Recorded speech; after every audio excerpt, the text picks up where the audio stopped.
All right. Good morning again, Justin, Renato, Crisel, Reynald, Jean, Rensis, Kiefer, Bernadette, and Victor. Um, so today we'll still continue solving ODEs. Ganun naman talaga, especially parang ganito yung magiging template natin sa buong course. Ano? We'll just be looking at different types of ODEs and then we'll try to solve them. Siguro as we go along, in the course, siguro in the next starting 2 weeks from now or 3 weeks from now, haluan ko na ng mga word problems yung mga examples natin. Ano? So medyo hindi ko pa lang siya dinadagdagan ngayon because baka bago pa sa inyo yung pagsosolve ng or ODEs or ordinary differential equations. So I want to keep it as basic as possible muna just to get the hang of it para masanay tayo kung paano nagsosolve ng ODEs.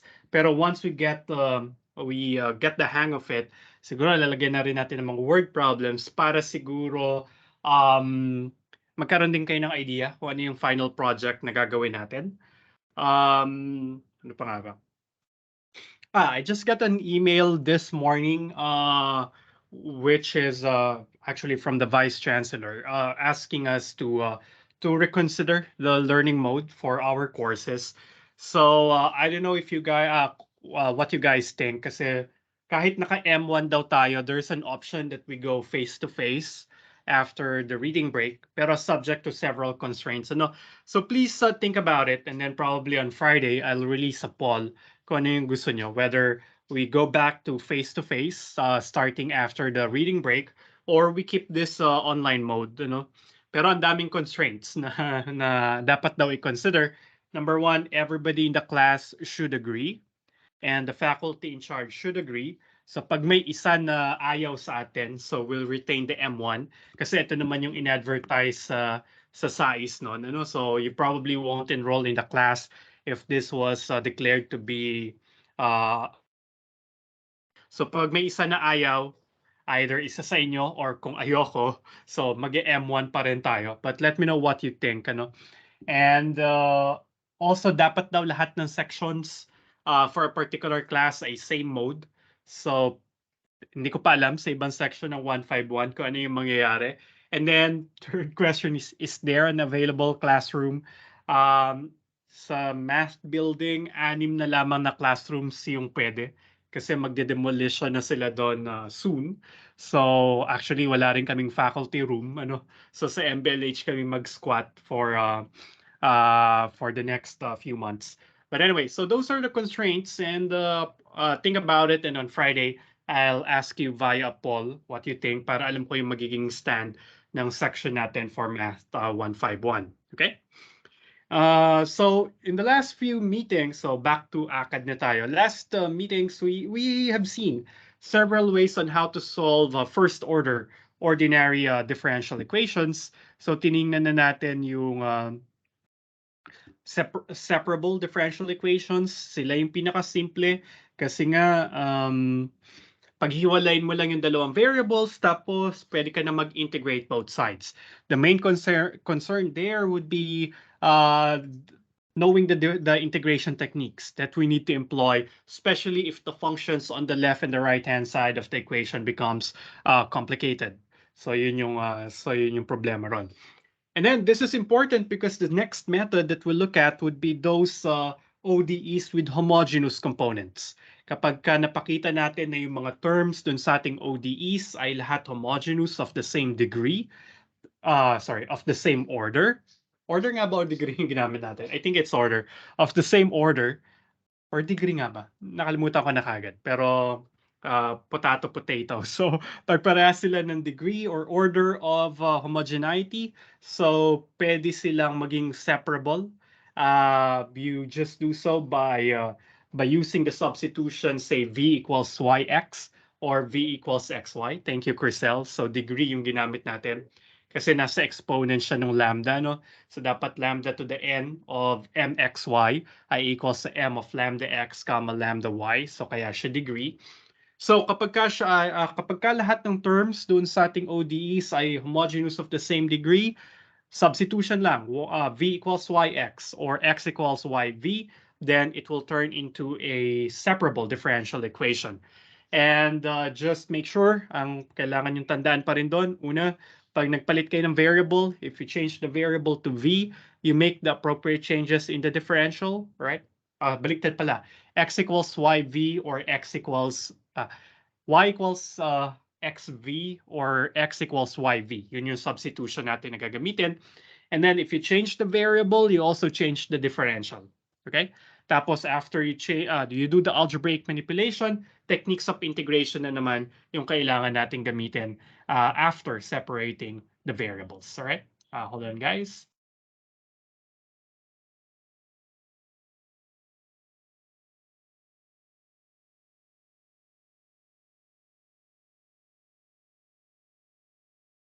Okay. Allergic talaga ako sa pagtuturo kasi kada mag-start ako ng meeting, laging umatake yung runny nose ko. But anyway, so kaya minsan mag-mute ako ng paminsan-minsan. All right, so those are the methods so far, and sila ay applicable lamang so far, nakita natin sa mga first order differential equations. So, no, there could be some extensions of these methods for higher order ODEs, pero saka na natin siya titingnan in the next chapter. So today we'll continue on and look at hopefully two more techniques depende doon sa itsura ng mga given ODEs. The first one would be solving first order differential equations na exact. Oh, by the way, before I go there, baka makalimutan ko. Dun sa section 2.2, ang title na ginagamit ko ay equations whose terms are all homogeneous. Okay? Kasi I don't want it to be confused with homogeneous differential equations. So maybe I should write something about that. Kasi dinefine natin I think in the second meeting for the class, dinefine ko yung homogeneous ODEs to be of this form. Meron tayo ditong ano nga ba siya define? So meron ako ditong involving yung derivative. So meron akong f of y, y prime, y double prime until yn. Tapos inequate ko to sa g of x, alright? So ang isang equation ay homogeneous kapag sorry, dapat ito ay equal kay 0.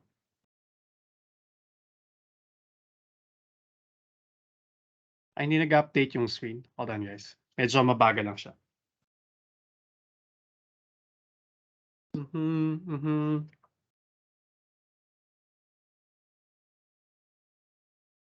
Hindi na nga siya nag-update. Hold on, i-restart ko siya. Okay. So, iklaro ko lang kasi dun sa previous version ng slides, ang tawag nila dun sa section 2.2 ay homogeneous ODEs, right? Though meron kasing may dalawang gamit yung terms na homogeneous, and I prefer differentiating between the two rather than using them side by side, ano? So isa lang yung gusto kong gamitin. So sinabi natin dun sa second meeting during the class, a homogeneous ODE is something of this form. Okay? Meron kang function dito na puro involve si y prime until the nth derivative of y. Pag equal siya kay 0, then yun yung sinabi ko na homogeneous. If if the right-hand side is non-zero, then that means our ODE is non-homogeneous. So meaning, non-homogeneous siya kapag ka meron ka nito equals g of x. Tapos si g of x ay non-zero. Ito yung non-homogeneous ODE. Alright?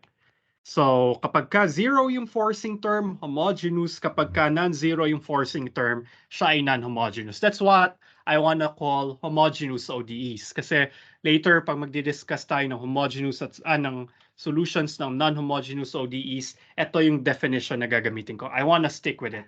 Kaya ang tawag ko sa section 2.2 ay mga ODEs na lahat ng components ay homogeneous. Kasi ang definition natin ng homogeneous functions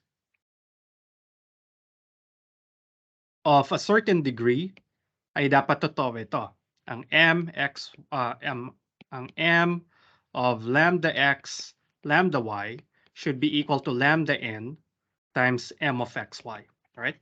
So ito yung gusto kong i-describe as a homogeneous function. Kapag ka homogeneity ng isang function yung usapan, ito yung definition. Kapag ka homogeneous ODE, ito yung definition. So magkaiba yung homogeneous function sa homogeneous ODE. Right? Parehas sila ng adjective, pero ang titingnan nyo talaga ay yung noun plus the adjective. Right? So that's why I want to be careful with those two. But some text calls them interchangeably. Kapag ka homogeneous lahat ng components ng isang ODE, tinatawag din nilang homogeneous yung ODE. Pero yun nga, I want to stick to homogeneous ODEs to be strictly something of this form. Right? Kaya medyo mahaba yung tawag ko sa section 2.2. Siya ay ODEs whose terms are all homogeneous of the same degree. Alright? Pero that's already done. Yun yung pinag-usapan natin last time. So today we'll start a brand new method. Titingnan natin paano naman nagsosolve ng mga ODEs na exact. But first, we need to learn kailan natin masasabi na exact ang isang differential equation. Well, we have the definition on the screen. So una, isulat nyo muna yung ODE in the form star. So sulat nyo muna siya na ganito. Magkahiwalay yung differentials of the dependent and the independent variable. And then we will call capital M to be the coefficient ng differential ni X. Tapos si N, siya yung coefficient ng differential ni Y. So M is partnered with dx, N is partnered with di. Crucial yung pairing na yon. Okay, tandaan nyo si M associated with X, si N associated with dy. Okay? And then to check whether the ODE is exact, kailangan nating i-compare yung partial derivative ni M with respect to Y at saka yung partial ni N with respect to X. So makita nyo, nag-criss-cross ngayon yung dalawang variables. So si M, sa ODE, associated siya with dx. So kung associated siya kay dx, para ma-check kung exact yung ODE, kailangan kunin natin yung partial ni M with respect to Y. Si N associated with dy, pag-check natin kung exact yung ODE, kailangan kunin natin yung partial ni N with respect to the variable X. Kaya sabi ko, crucial yung pairing ni dx at saka ni dy. Kung ano yung nakamultiply kay dx, kukunin natin yung partial niya with respect to y, tapos yung kung ano yung nakapartner kay dy, kukunin natin yung partial niya with respect to x. Okay? And then in this manner, we will treat x and y to be both independent variables sa pag-check natin nito. Okay? Kasi dito, partial with respect to y yung titingnan natin. So you think of y as an independent variable, at least insofar as computing the partial of m with respect to y is concerned. Okay? And then if this is true, the differential equation is said to be exact.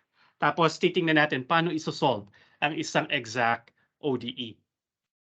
Now, the theory behind behind the method concerning exact ODEs will rest on the fact na kapag ka-exact yung isang ODE, or if the partial of m with respect to y is equal to the partial of n with respect to x, then this guy, the left-hand side of your ODE, is the total derivative of some function. Okay, meaning there exists a function capital F na ang partial derivative niya ay equal kay, or yung total derivative niya ay equal sa right-hand side ng ating equation. Okay. So remember, the partial derivative is basically computed this way. The partial derivative on one hand is, so recall ito, Math 38 stuff. Right? Ang partial derivative ni F ay equals sa partial ni F with respect to x times the differential of x plus the partial of f with respect to y times the differential of y. Okay. It's a function of multiple variables. So the total derivative is this guy. Pero kapag exact yung OD or pag totoo itong equation na to, ibig sabihin may nag-exist na capital F na equal siya doon sa right-hand side ng ating ODE. Alright? And then remember, dun sa ODE natin, naka-equate ito kay 0. Okay? Tingnan niyo yung equation star. Dapat naka-equate siya kay 0. Okay. So, ibig sabihin, kung merong isang function na ang total derivative niya ay yung ating left-hand side, so tawagin nating f yung function na yun, ibig sabihin, yung total derivative ni f ay equal kay 0. Tapos, etong df equals 0, so collapse natin yan, yung df equals 0 ay isang separable ODE. Pwede ako diyang mag-integrate both sides. And then what we'll get is f equals a constant. Right. So, ang kailangan natin gawin, kung exact yung ODE, kailangan ko lang hanapin sino yung function capital F whose total derivative is equal to the right-hand side, is equal to the left-hand side of the given ODE. Right? Tapos i-equate ko lang siya sa isang constant parameter C, then that's the general solution.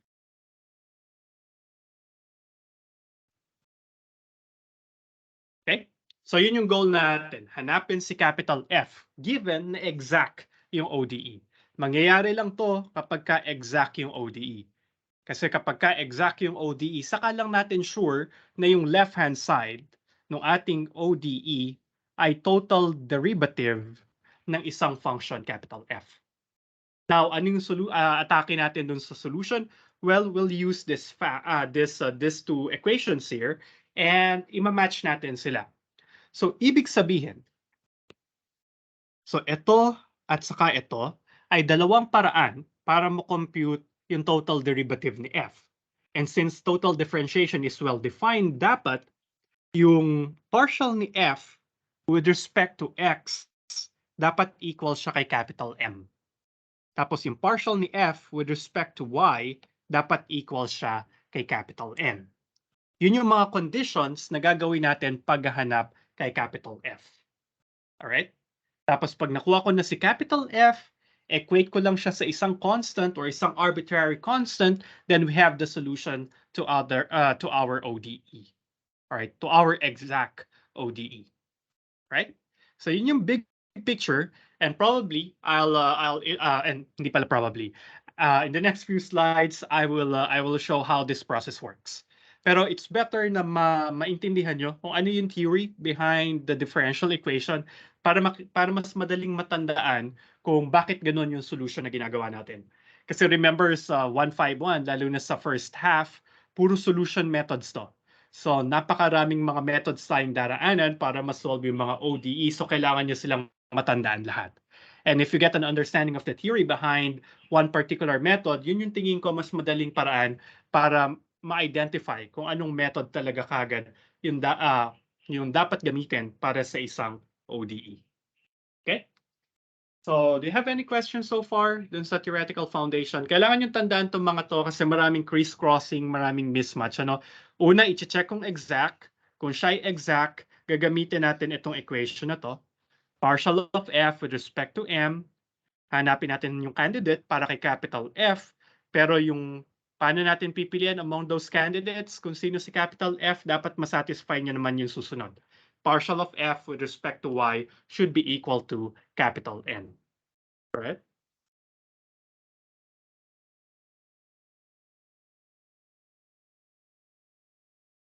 Okay, so hopefully you're absorbing this slide.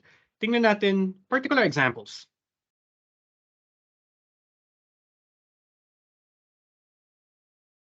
Daming blankong slides. Pero let's start with this one. 6x plus y squared dx plus 2x minus 3y squared dy equals 0. Okay. First, we need to check whether it is exact or not. Kasi hindi pwedeng basta-basta dali kayo ng solution.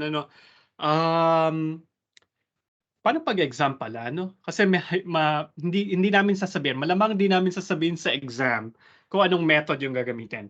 So kung given kayo nito, i-check nyo muna, homogeneous ba yung mga terms dito sa ODE na to? I think a quick look will tell us hindi homogeneous of the same degree yung dalawang terms. Because for instance, this term is not homogeneous of any degree.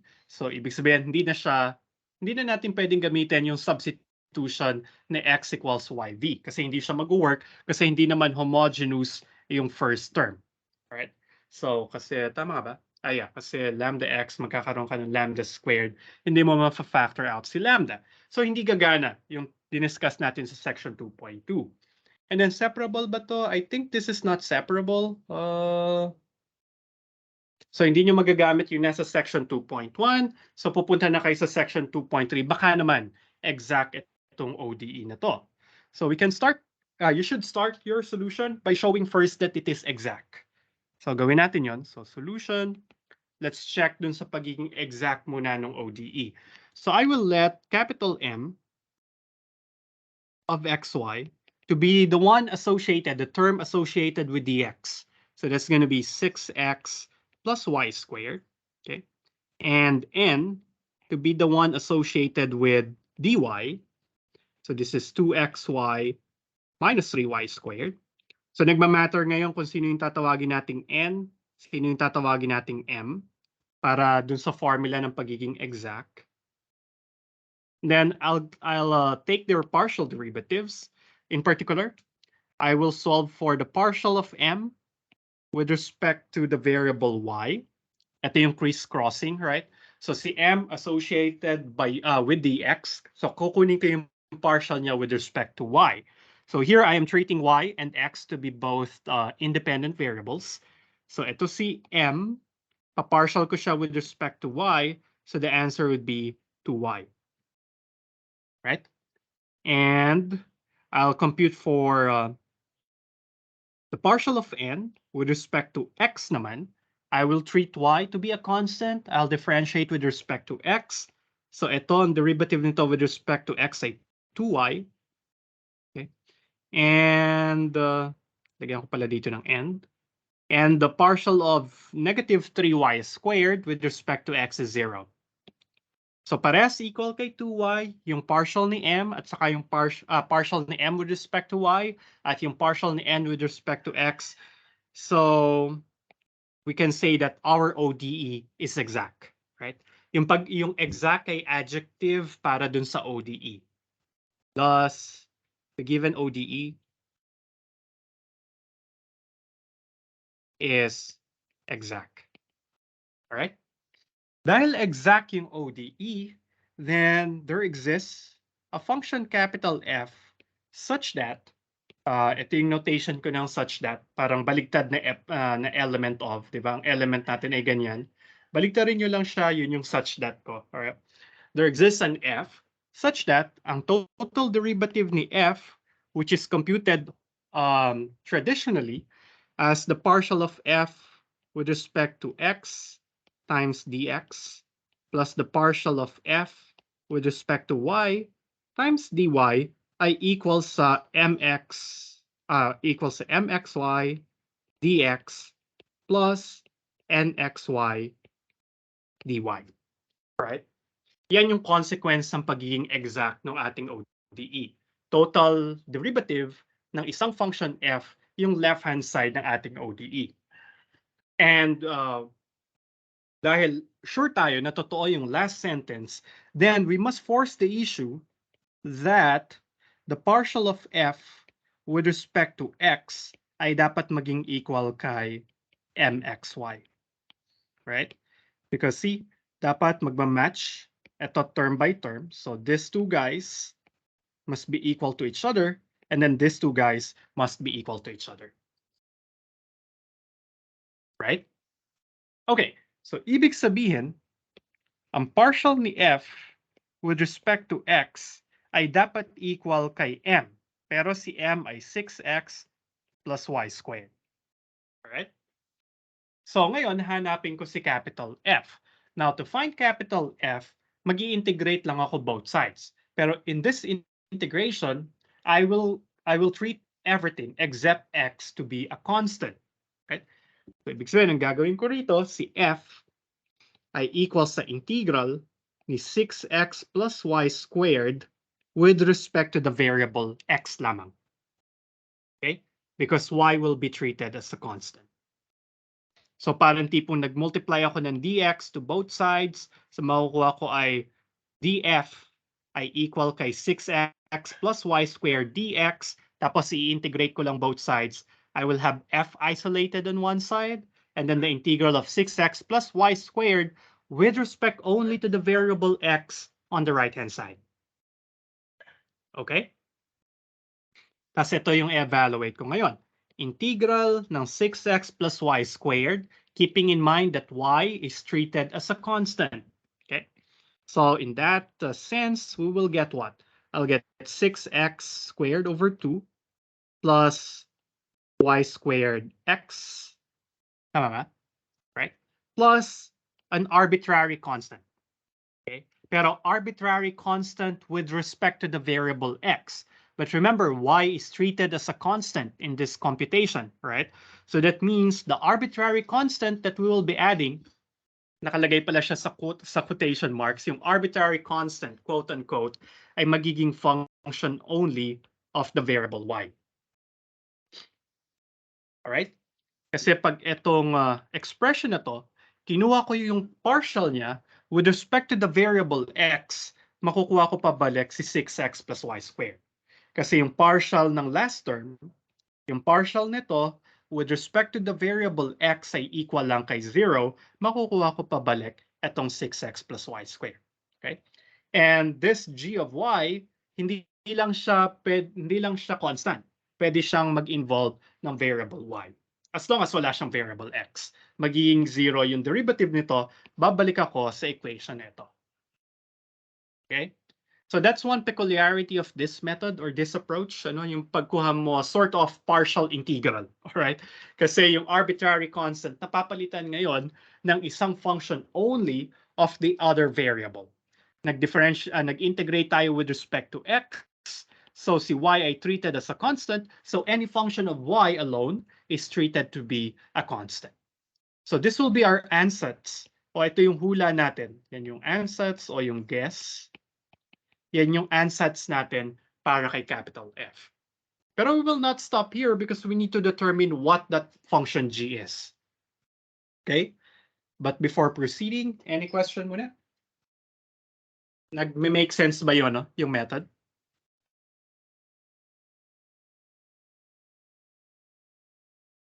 Ayan, kinakabahan ako kasi wala man lang nag-react. Ano? All clear pa? Okay, good. Tandaan nyo lang yung bago rito, ano? So yung arbitrary constant. So ansatz pa lang to or hula pa lang natin kasi kailangan nating ma-determine ano si g. And how do we determine that function g? Kailangan gamitin natin yung isa pang condition. Dapat yung partial ni f with respect to y ay equal kay capital N. All right? So let me just copy this over the next page. Okay. Base image ko na lang siya. So yan yung meron tayo so far. Okay?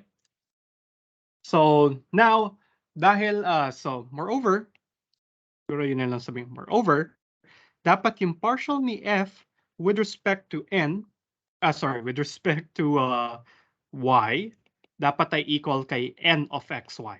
Alright? But now we have an ansatz for f. Alam na natin si f ay malamang equal dito. Or in simpler terms, this is 3x squared plus xy squared plus a function g of y. Alright? Now, alam ko na ito yung itsura ni f, so kaya ko nang computein yung partial ni f with respect to y. Tapos i-equate ko na lang yon kung ano man si n from the ODE that we have. Alright? So this guy would be what? Partial ni f with respect to y. Evaluate ko to using this. So with respect to y, ito ay magiging 2xy plus g prime of y. Alright? Kasi derivative ni g with respect to y ay g prime of y lamang. Tapos ito dapat ay equal kay n. Pero ano nga ba si n? Balik ako sa previous page. Si n ay ito. Yung term associated with dy from the original ODE. Paste ko siya dyan. At dito papasok yung pagiging exact ng ODE. Exact yung ODE, so ibig sabihin, some of the terms here will cancel each other out, giving us the arbitrary function, hindi pala arbitrary, the unknown function g. Kasi rito, dahil exact yung ODE, yung 2xy nag-appear na siya before. So that means g prime of y will be is actually equal to negative 3y squared, as expected, because g is simply a function of y, so yung derivative niya dapat wala nang involved na x. Kung hindi exact yung ODE, hindi maganda yung simplification dito. Hindi nyo ma-achieve yung function g of the variable y alone. Kaya ito nag-work lang kapag ka-exact yung ODE. Right? And then in this case, madali nang isolve kung ano si g. Tapos si g na lang naman yung kulang dun sa ating solutions, right? Siya na lamang yung hindi natin alam mula doon sa ating ansatz para kay capital F. Okay? So, but this is a separable differential equation, or simply you can integrate both sides kasi hinahanap lang natin ano si g, na ang derivative niya ay negative 3y squared. So that will tell us g of y is simply the integral of negative 3y squared with respect to the variable y. And this is actually what? This is actually negative 3y cubed over 3 plus the arbitrary constant c. So this would be negative y cubed plus c. Okay? So thus, alam na natin kung ano yung solution sa ating ODE. Thus, our solution to our ODE is the capital F that we have. Tapos i-equate ko lang siya sa isang arbitrary constant. Okay? So F is 3x squared plus xy squared. Sabi natin kanina sa ansatz plus g of y. Pero ngayon, alam ko na kung saan equals si g of y. Si g of y ay equals sa negative y cubed plus the arbitrary constant c after all the integration that we have done, right? Tapos sabi ko kanina dun sa first slide analysis ko, dapat ito ay equal sa isang arbitrary constant k. All right? So therefore, our final solution should be of this form: 3x squared plus xy squared minus y cubed equals an arbitrary constant. Let's call it L para kay k minus c. Okay? So ito na yung ating general solution to the ODE where capital L is an arbitrary constant. Okay? And this is fine as your final solution because wala nang derivative na involved. Unfortunately, hindi siya masusulat explicitly in terms of the variable x. I mean, di natin to kayang isulat as y equals a function simply of x, so I will retain my solution in this form. Implicit relation na lang yung final answer. Okay? So that's how we solve exact differential equations. Any questions?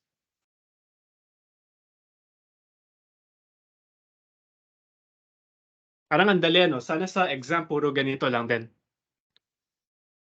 What happened to xy squared? Saang part, Victor? Dito ba?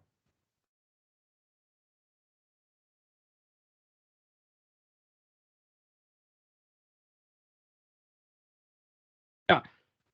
Well, dito ay... Kinuha ko yung partial ni f with respect to y. Alam ko na yung itsura ni capital F, dapat ganito yung form. So pag kinuha ko yung partial ni f with respect to y dito, magkakaroon ako ng, with respect to y, so 3x squared, derivative niya ay 0, so mawawala na yon. Derivative ni xy squared with respect to y, 2xy. Yun ay nangyari sa kanya. Tapos derivative ni g ay g prime. Okay? So nakita niyo yung komplikasyon nitong pagsosolve ng exact. So si m associated with the x, si n associated with dy.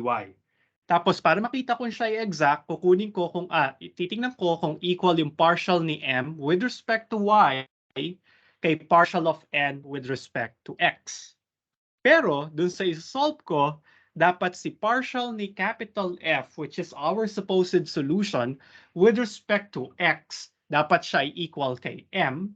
Tapos yung partial ni f with respect to y ay equal dapat kay n. Yes. Actually, dapat i-correct ito. This should be equal to, dapat ito ay equal kay C.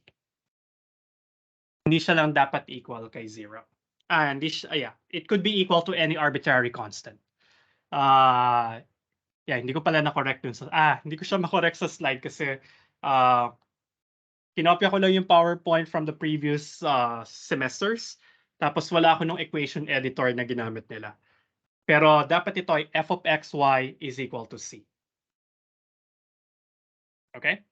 So, kasi nga, pag kinuha mo yung total derivative ni f with respect to its variables, wala na palang with respect to. Yung total derivative ni f, kung equal siya kay constant, then ang total derivative niya lang ay equal kay 0.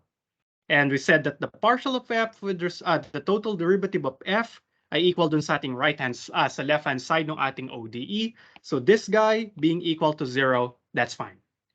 So kaya siya dapat ay equal kay C.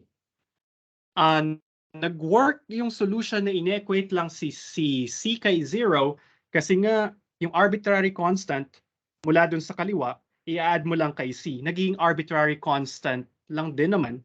Kaya yung arbitrary constant kay F, siya yung naging arbitrary constant dun sa f of x equals 0. Kaya nag-work pa rin siya. Pero mas gusto kong sabihin na F is equal to a constant kesa sa F equal to 0 lamang. You'll get the solution pero dapat clear na dalawa yung arbitrary constant. Arbitrary constant kasi dun dapat equal si capital F, tapos arbitrary constant kasi manggagaling dun sa integration na ginawa natin para ma-come up si capital F. Alright? So some technical details, but eventually you'll get the same answer pero ang generic na answer dapat capital F equals an arbitrary constant. Tanong ni Kircel, clarify ko lang po since dito po sa exact. Okay, respectively. How about for homogeneous naman po? Strictly ganun din po ba? Crisel, sa homogeneous ODEs, wala tayong ginagamit, actually walang gamit si M at saka si N dun sa solution.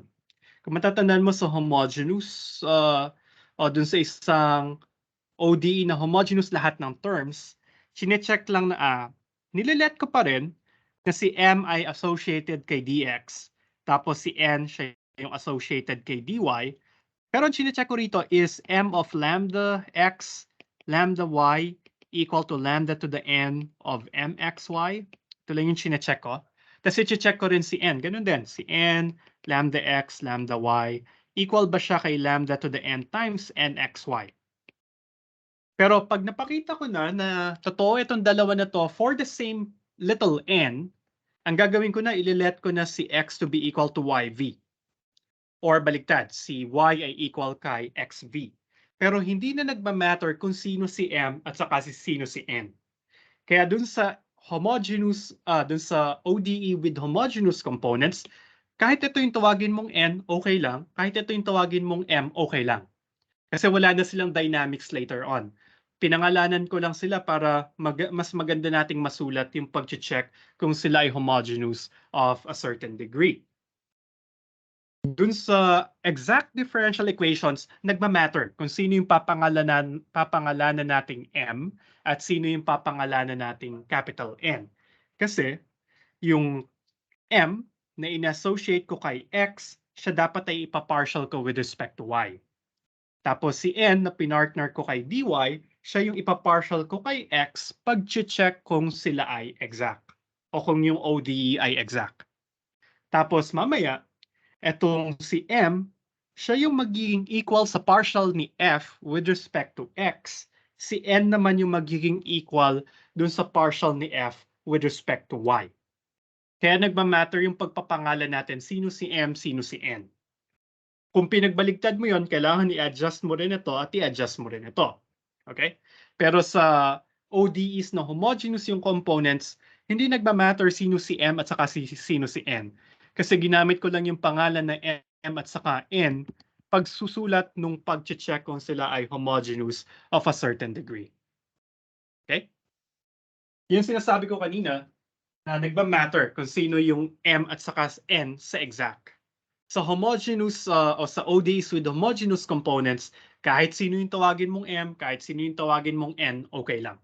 Pero sa exact, hindi. Si M dapat yung associated kay X, si N dapat yung associated with Y. Right? So, pwede mo rin naman pagbalik ta rin, kaya lang i-adjust mo dapat ito, tapos i-adjust mo ito. Okay?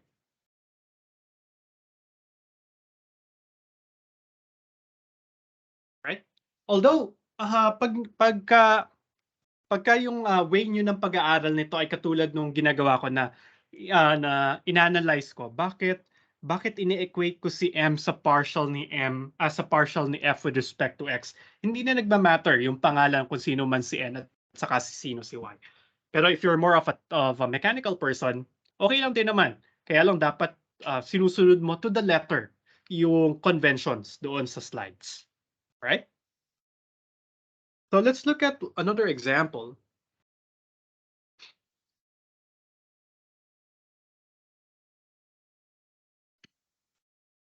I like this example kasi pinaglaro tayo sa ibang variables naman, ano. At first glance, mukhang mahirap ito kasi meron kang theta, meron kang dr, right? But the idea is still the same, ano. So here, kailangan ko lang i-note kung sino yung dapat magkaka-partner. Maganda tong exercise kasi dito nag-shift yung variables, so kailangan talagang natutunan nyo yung idea behind the method. So yung mga mechanical dyan, medyo kailangan yung i-adjust ng konti yung conventions nyo. Alright? So in this example, so I will let M, now a function of theta and R, to be equal to the one associated with, medyo baliktad pala, no? Dapat R theta yung gamitin ko. R theta. Though it doesn't matter too much, pero if you are a mechanical person, ganito mo siya isusulat, ano? Si R yung unang variable kasi siya yung i-associate ko with M. Tapos si theta yung second variable kasi siya yung i-associate ko kay N. So I will let M of R theta to be the one associated with dr. So that's going to be sine theta minus 2R cosine squared theta. Okay? And N of R theta is the one associated to the second variable or the differential of the second variable theta. So it's going to be R cosine theta times 2R sine theta plus 1. Okay. Of course, it's easy to see that this is not homogeneous of a certain degree because if you plug in a lambda theta, si lambda hindi siya makakalabas basta-basta ng sine. Hindi rin siya basta-basta makakalabas ng cosine. So hindi natin kayang masulat si M of lambda R comma lambda theta to be lambda to some power n times M of R theta. So it's easy to see na hindi na siya kagad homogeneous.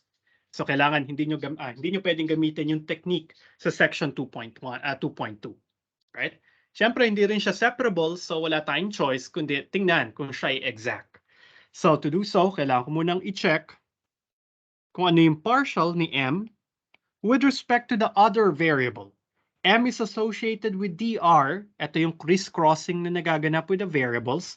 M is associated with dr. So kukunin ko sa pag-check ng pagiging exact yung partial ni M with respect to the second variable, theta. So kunin ko yung partial ni M with respect to theta. So this guy, lahat ng R ay treated to be a constant. So the derivative with respect to theta would be cosine theta minus 4R cosine theta. Tapos chain rule will kick in times negative sine theta. Alright, kasi cosine squared theta, 2 cosine theta times derivative ni cosine theta, negative sine theta.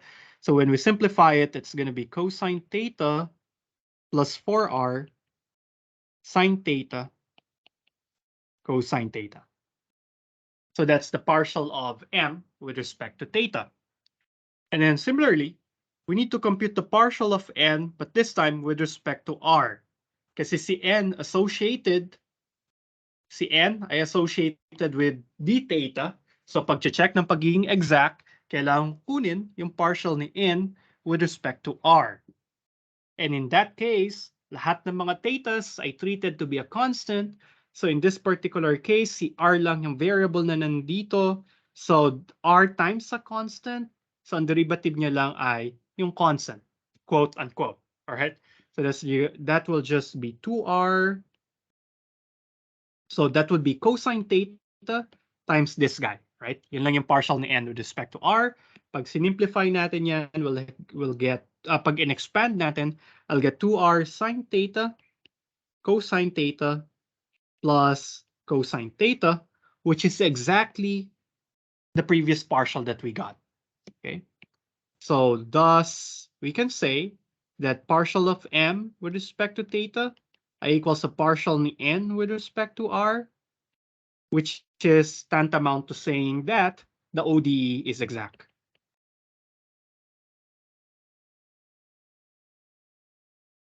Okay? Tapos dahil exact na yung ODE, ibig sabihin, so dahil exact yung ODE, dahil exact yung ODE, there exists a function capital F such that the total derivative of f, which is computed theoretically as the partial of f with respect to the first variable, ano nga first variable natin? R, dr, plus partial of f with respect to theta times d theta, right? Ay equal kay m of r theta dr plus n of r theta d theta. Ito yung consequence ng pagiging exact. Alright? So hence, we get the following relation. Meron daw tayong makikitang function f na ang total derivative ay equal dun sa left-hand side ng equation. Pag kinompare ko itong form na to dun sa formula ng total derivative, ibig sabihin dapat si partial f with respect to r ay equal kay capital M. Alright? That's what I'm gonna write here. Partial ni f with respect to r ay dapat equal kay M. Pero ano nga ba si M? Ito si M. Paste ko siya dito. There we go. So, kailangan ko makahanap ng ansatz o template o a guess para kay capital F. So, to get that, I'll simply sort of multiply both sides by dr and then integrate. So, pag nag-integrate ako ngayon, si F ay magiging integral lamang ng sine theta minus 2r cosine squared theta, this time with respect to r. Since I'm taking the derivative with respect to r, the thetas will be considered as a constant insofar as the integration is concerned. So dahil doon, ang integral nito, so si sine theta is considered a constant, lalabas lang siya ng integral, mamumultiply siya ng integral ni dr, so maging r sine theta lang siya. Tapos ganun din, yung cosine squared theta from the second term will come out with the negative 2. So this would be negative 2 cosine squared theta times integral ni 2r dr. Ang integral niya lang ay r squared.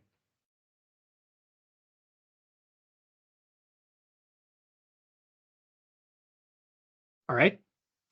And then, meron tayong arbitrary quote-unquote constant, but we integrated with respect to r, so ibig sabihin treated as a constant kahit anong function na nag-involve lang ng variable theta.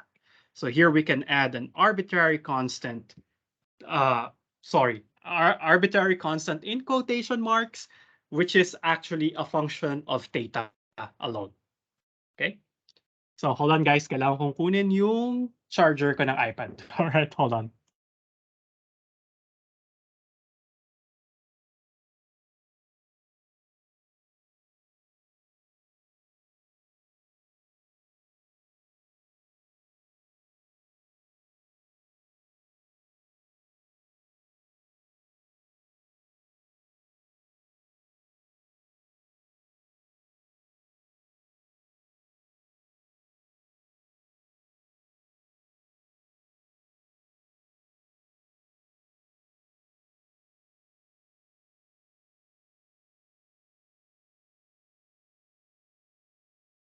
Okay, Senyon Dino, well, to our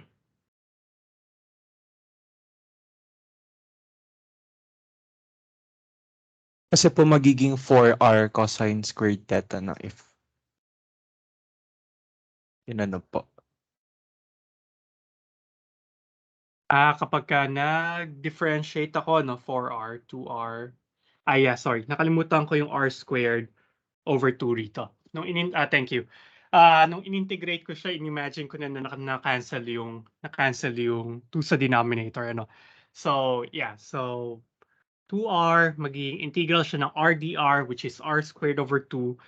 Inilabas ko nga pala yung 2 kanina. So, thank you. Yeah, r squared over 2. Tapos maka-cancel ito. Ito yung iniisip ko na r squared kanina. Thank you. So, this would be our answers for F. Copying ko lang siya to the next page. Oops, sorry. Kung hindi kinol ni Dino yung attention ko ron, magkakaroon ako ng problema kasi hindi magiging exact yung equation, ano.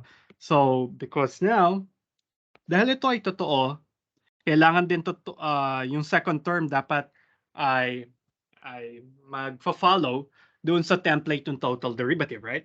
So, remember doon sa pagiging total derivative, dapat yung partial ni f with respect to the second variable theta naman ay equal dapat kay second function n natin, right? R theta. Ito yung promise ng pagiging exact. Now, I can compute the partial of f with respect to theta using our ansatz, all right?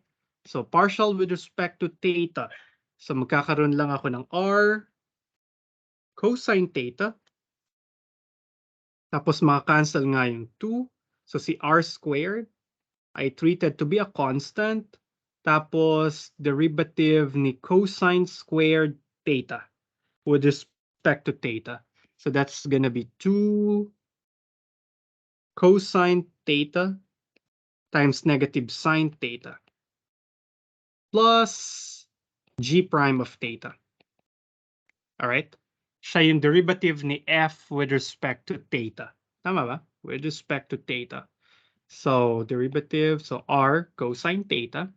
Na-cancel yung 2. So, derivative lang siya ni r squared cosine squared theta. R squared is treated as a constant. Derivative lamang ni cosine squared theta ay 2 cosine theta times negative sine theta plus the derivative of g with respect to theta. All right? Tapos sabi dahil exact yung ODE, total derivative ni f ay equal dun sa left-hand side.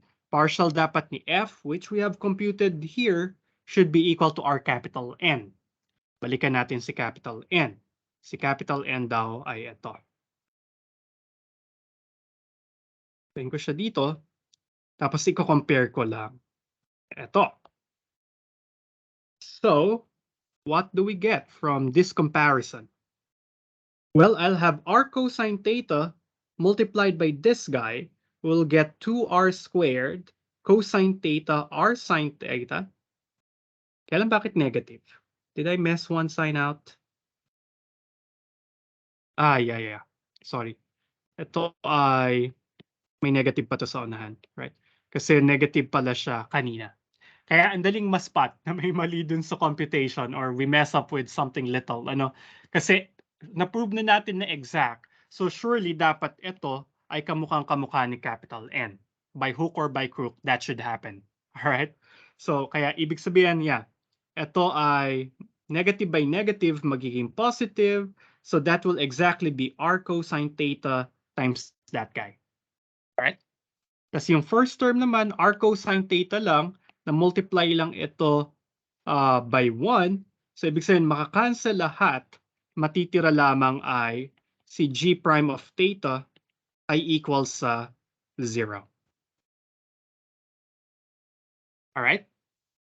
And then g prime of theta will be equal to 0. Yung derivative daw ni g with respect to its only variable theta ay equal kay 0.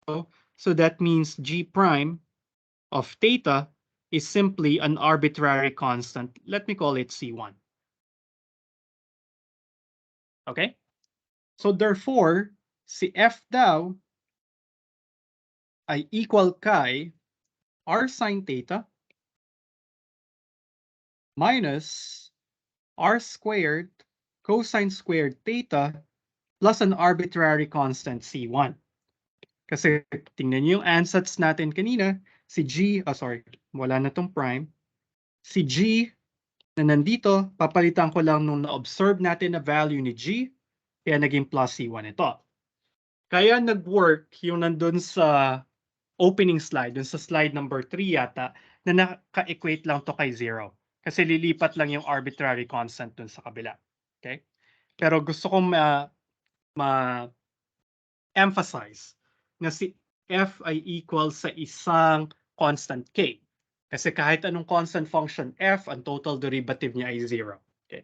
Tapos lilipat lang ito dun sa kabila, kaya ang ginawa na lang nung slide, in-equate siya kay 0 para yung arbitrary constant matranspose lang dun sa kabila. Okay? Pero the idea there really, or what happened there theoretically, is that our solution will be of the form r sine theta minus r squared cosine squared theta equals some arbitrary constant.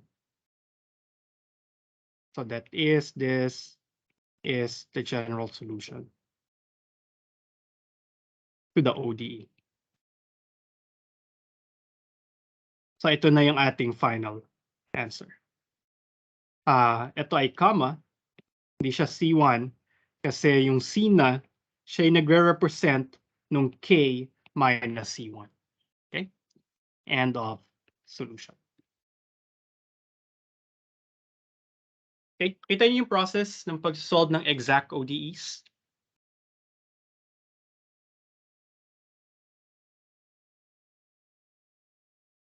Puro pagpa-partial, tapos may at least isa lang ba? May meron dalawang integration na involved. Alright?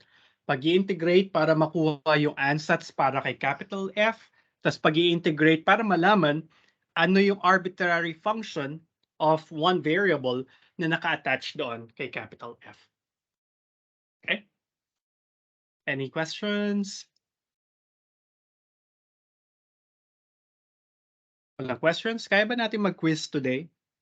Hold on.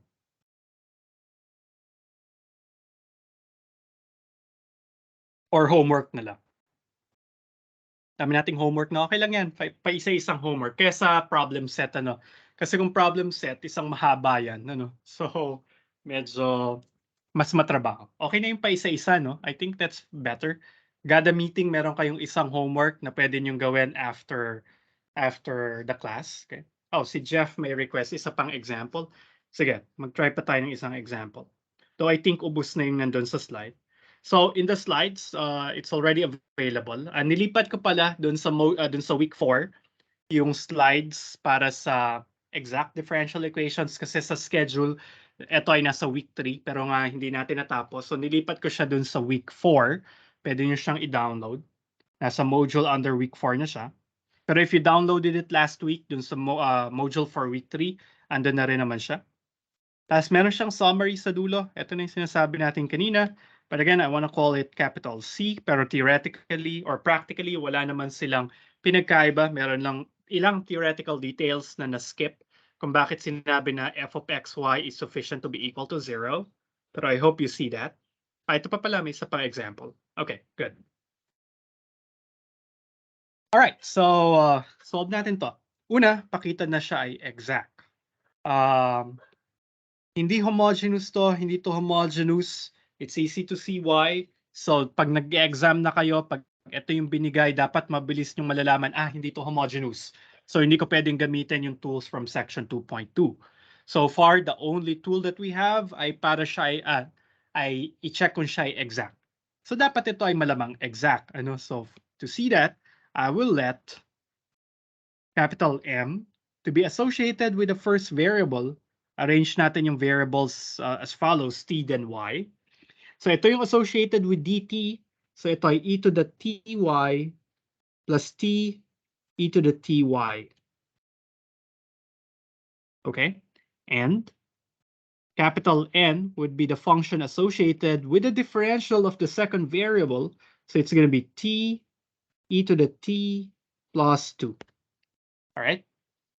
Then i-check natin kung talagang exact yung solution. So if these are our names for these functions, then if I compute the partial of m with respect to the second variable, kasi si m associated siya with dt, so kukomputing kong partial ni m to show exactness, dapat partial with respect to the second variable. Okay? Partial nito with respect to y is simply what? So e to the t plus t e to the t. All right? Kasi si y ay treated as, si t ay treated as a constant, si 1 lang yung variable, linear to in y, so yung multiplier lamang yung ating derivative. And then aside from that, we also compute the partial of n with respect to the first variable t. Okay? Okay, may 2, so masaya tayo. Derivative niya with respect to t ay 0. Kaya lang ito ay product of two functions involving the variable t. So we need to use the chain rule, the product rule. Product rule, copy the first derivative ng second function, which is e to the t. E to the t lang naman. Plus second function, derivative of the first factor. First factor is t. Derivative niya with respect to t ay 1. So we get this. And this guy is exactly this guy, all right? So thus, we can say that the ODE is exact. Since the partial of m with respect to y I equals the partial ni n with respect to t. Okay? At dahil exact yung ODE, dapat may mag-exist na function capital F such that yung total derivative ni f ay equals sa partial ni f, theoretically. Ito ay equals sa partial ni f with respect to the first variable times differential with respect to the first variable plus partial ni f with respect to y times the differential with respect to y. Pero ito daw ay equal dapat kay m of ty dt plus n ty dy. Pagiging exact. So comparing the two terms for df, ibig sabihin partial ni f with respect to t dapat ay equal kay function m. So from there, we can say that partial f with respect to t should be equal to m. Ano nga si m? Ito si m. Copy ko lang siya papunta dito. Okay. And then to know f, di ba nag-update yung slides? Sa akin nag-update, Victor. Kita ko siya dun sa aking kabilang monitor. Sa akin din po okay naman Well, on my end. all right, thank you. Yeah. Refresh ka, Victor.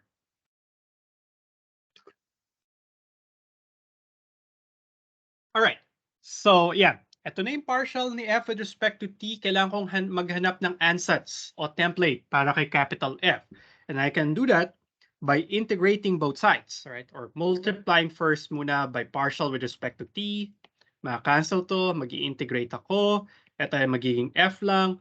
Tapos kailangan kong kunin yung integral ng e to the ty plus t e to the t, pero with respect lang to the variable t. So lahat ng makikita kong y dun sa loob ng integral should be treated as a constant. Kasi nag-i-integrate lang ako with respect to the variable t. All right? So if you do that, okay, si y ay constant, lalabas siya ng integral. So y integral ng e to the t. So that will just be y e to the t. Right? Tapos dito, t e to the t. Integral ng t e to the t. Anong integral ng t e to the t? Well, kailangan kong integration by parts. Right? So, plus, sulat ko na lang muna dito. Tama ba so far ang ginawa ko? Please double check bago ako mag-IBP. May y. Yeah. Thank you. May y pa pala to. Pero okay lang yung y, no? Kasi lalabas lang naman yung y. Ganun pa rin, t e to the t dt. Kailangan ko siyang integrate. Tama na ba to, Rensis? So, kailangan ko talaga mag-integration by parts. Yun yung gusto kong i-check bago ko gawin. Alright? Kasi medyo mahaba yung integration by parts. So, on the side, we can do the integration by parts.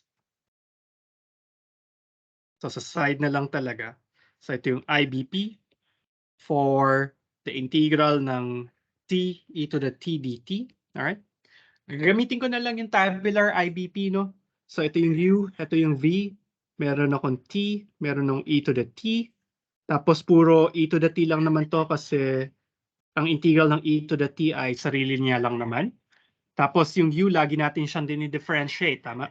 So, si U ay derivative, ay laging dinidifferentiate. T, derivative ni t ay 1. Tapos, 0 na siya elsewhere.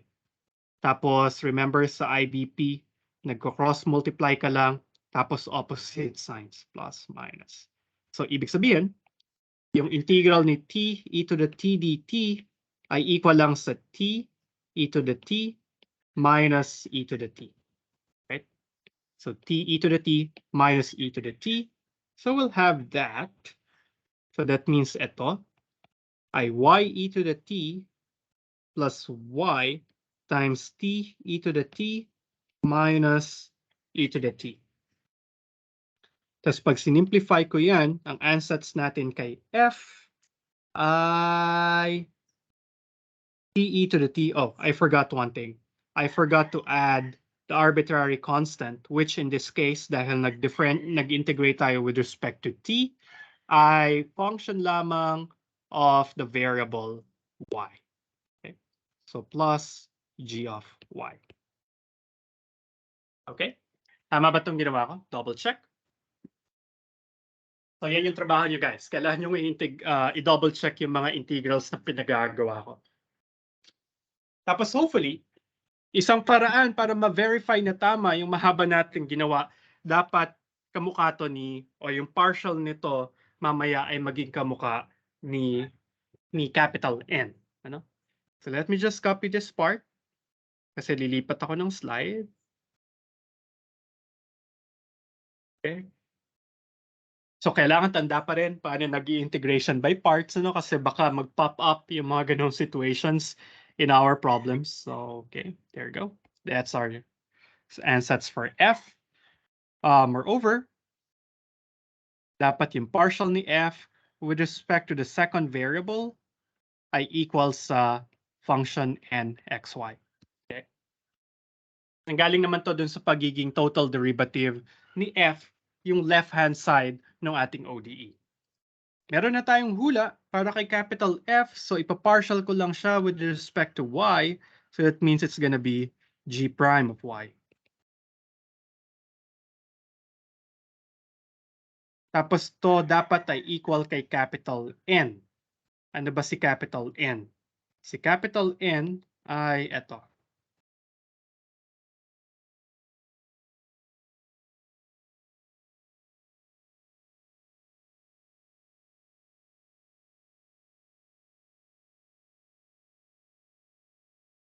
Hold on, parang may mali. Tama ba? G prime of y. Sorry, hindi siya g prime of y. Ito ay... Hindi ako nag-partial. Sorry naman. Excited. Yeah, thank you, Renata. Yeah. Kailangan ko siyang, kaya sabi ko may mali eh. Kailangan ko i-partial si f with respect to y. Ipa-partial ko si f with respect, natatawa sa ginawa ko. Pa-partial ko si f with respect to y. So it's gonna be y. Pa-partial ko si f with respect to y. Tama pala. Hold on. Si f ay pa-partial ko kay y. So ito ay constant. Saan ako nagkamali? Y e to the t. Okay. Let's see. Thank you. Ito pala yung sinasabi ni Renato. Nakalimutan ko yung y. Kasi may multiplier nga pala ito na papasok kan. Y t e to the t. Tama na, no? Y e to the t siya dapat. Yeah. So, y e to the t. Kaya medyo alam ko na may problema. Kasi nung makukuha ko lang ay g prime of y is equal to this guy. And I know that something is wrong there. because g is supposedly a function of the variable y lamang. Eh bakit yung right-hand side ko may involved na t? So alam ko na merong something off with that solution or with whatever I got. Tapos buti na lang, thank you kay Renato, napansin niya, nakalimutan ko yung y doon sa ansatz para kay f, right? So let's compute that, right? Alam ko na ito si n, so tabi muna natin siya. Partial ni f with respect to y, so it's gonna be t e to the t plus g prime of y ay equal dito. All right? Si g, si t e to the t plus g prime of y ay equal kay t e to the t plus 2. Ito, mas mukhang tama na to. All right? Kasi nga, maka-cancel lang yung t e to the t, g prime will be equal to 2, which is a function of y alone. Walang t na involved kay g prime, as expected. All right? So that means g prime of y,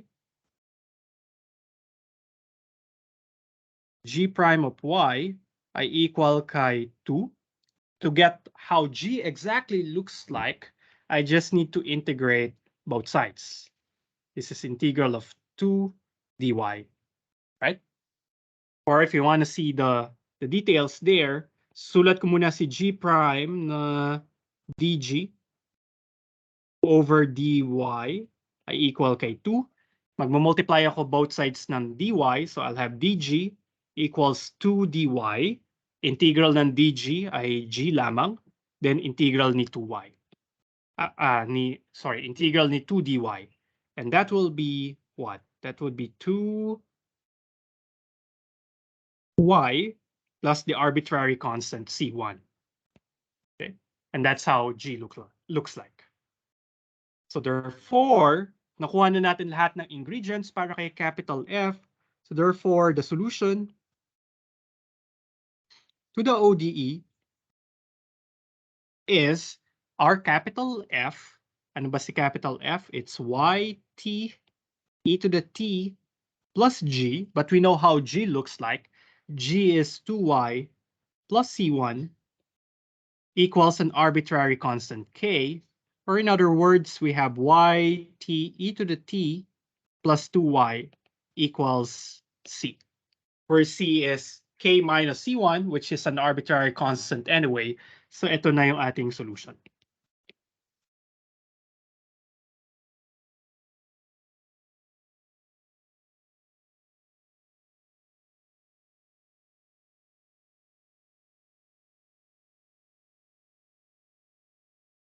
Mukhang hindi na natin siya maisusulat in implicit form kasi tama ba? Ay, pwede kayo mag-factor ng y from the left side. So magiging y times t e to the t plus 1 equals c. Then divide both sides by that factor.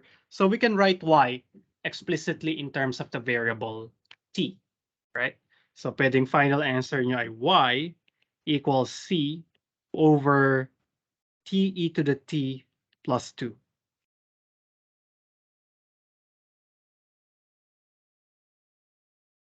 Okay? Questions? Bakit magta-time na kagad? Tapos 3 example lang yung ginawa natin. Ang dami kong daldal, ano? Kaya naman di tayo natatapos ng mabilis. But that's fine. Any questions, guys? Oo, nabigla ako. 1.5 hours na yung pinagsasabi natin. Yung 3 examples. Pero I hope you are faster than me in solving things. Mabagal talaga ako mag-solve. Hindi ako pang Olympiad, ano? Kaya hindi ako pwede sa mga quiz contests eh. Kasi ang haba ko mag-solution.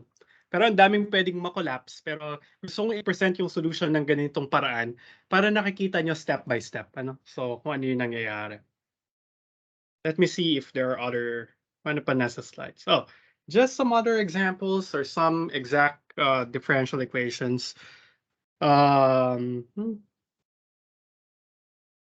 Sige, ito ang ating homework number, ano na tayo? Homework number 4 na ba? Homework number 4 na nga ba? Yes, homework number 4. So, pili kayo ng isa sa 5 na to.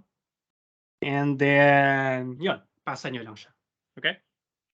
Hindi ko pa pala nasisimulang checkan yung homework number 4 pa nga lang ba to? Ang huli niyong homework ay yung direction fields lang ba? Alam ko may isa pa. Or ibang subject yan. But anyway, so this is our next homework. Bibilahin ko mamaya kung pang ilan na to. Yeah, may isa pang homework eh. Ang alam ko deadline ng Friday. Kasi dalawa na yung chinekan ko na may isang nagpasa na advance, dalawa yung pinasa niya over the weekend. So na-checkan ko na parehas. Homework 3 pa lang yung homogeneous.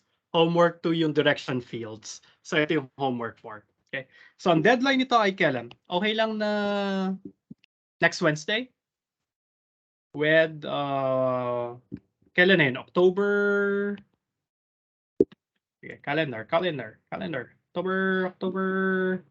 October 5.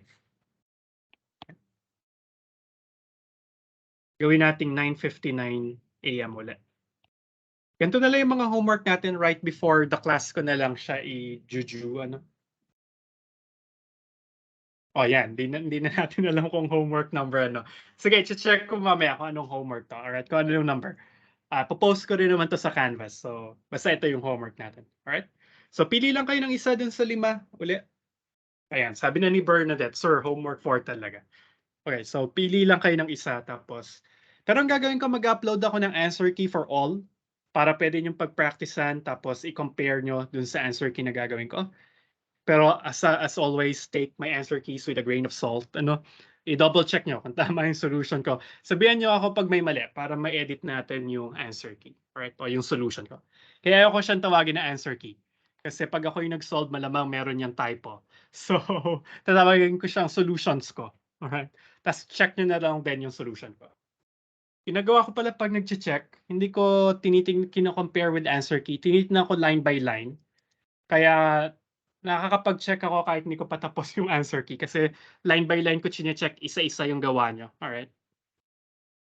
Hindi ako yung basta nagko-compare sa answer key. Alright, any other questions or concerns? Kala ko abot tayo. Yung susunod ay, susunod na topic ay paano mag-solve ng general linear DE of order 1. And that will use integrating factors. But I think we will do that on Friday na. Mahaba rin yun. So, malamang di ko na rin matatackle yung Bernoulli's equation. So, but anyway, it's fine. Let's take our sweet time. Ano? Mas okay na yung naintindihan natin kaysa mabilis nga pero isang example lang. Okay? Any questions? Concerns? Okay lang ba yung marami tayong homework, every class isang homework, 1 week yung deadline? Or gusto nyo isang bulto na lamang na problem set? Para mas gusto ko itong paunti-unti. Ayan, gusto nyo rin yung paunti-unti. Kaya sa problem set, ano. Pero ano pag mag-prepare kayo kasi face-to-face yung exam natin. Tapos competitive ako. Gusto ko tayo yung pinakamataas yung average among dun sa 3 sections, ano. So, yun. Yun nga lang yung drawback, ano. So, pag pinaghalo-halo yan, baka mahirapan kayo. Siguro ganun yung gagawin natin. Review before, ano. Review before the exam. Magbibigay ako ng maraming ODEs. Tapos i-identify nyo lang. Ito na lang yung problem set natin before the exam. Ano na lang. Magbibigay ako ng maraming ODEs. Tapos i-identify nyo lang kung anong method. Alright? Yun na lang yung ipapasa nyo. Pero maganda rin siyang practice na isosolve nyo siya isa-isa. Pero yung solving pa isa-isa, ginagawa na naman natin with the daily homeworks, ano. So yung pagso-solve, gawin nyo na lang siyang practice, hindi ko na siya gagradean. Pero it will be a good preparation para dun sa midterm exam. Okay? So aside from that, as I mentioned earlier, pag-isipan nyo if you want us to move to the face-to-face delivery, okay? But again, that will depend aside from your wants, ano? Nakadepende rin siya kung ano yung gusto ko. Pero siguro, ifa-follow ko lang kung ano yung gusto nyo. But I'll need to consult with the other sections. Pag may isang student from the 3 sections na ayaw mag face-to-face, hindi tayo makakapag face-to-face, ano? So think about that. I'll ask for your opinion in a poll on Friday. Sleep on it. Pero yeah, Okay, so other than that, if there are no other questions, concerns, then thank you for coming, guys. Enjoy the rest of the day. Keep safe, and let's see each other again on Friday. Okay. Bye, Thank you, sir. everyone. Thank you, sir. Okay.